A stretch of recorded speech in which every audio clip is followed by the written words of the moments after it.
বানাচ্ছি কাঁচা আম আর টমেটোর চটজলদি চাটনি।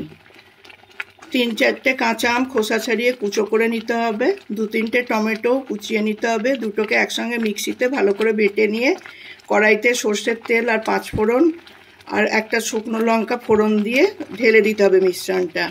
দিয়ে নাড়াচাড়া করে তারপর নুন হলুদ দিয়ে একটু নাড়াচাড়া করে আখের গুড় দিয়ে দিতে হবে। যে যেরকম মিষ্টি খায় সেরকম পরিমাণ মতন আখের গুড় দিয়ে দেবেন।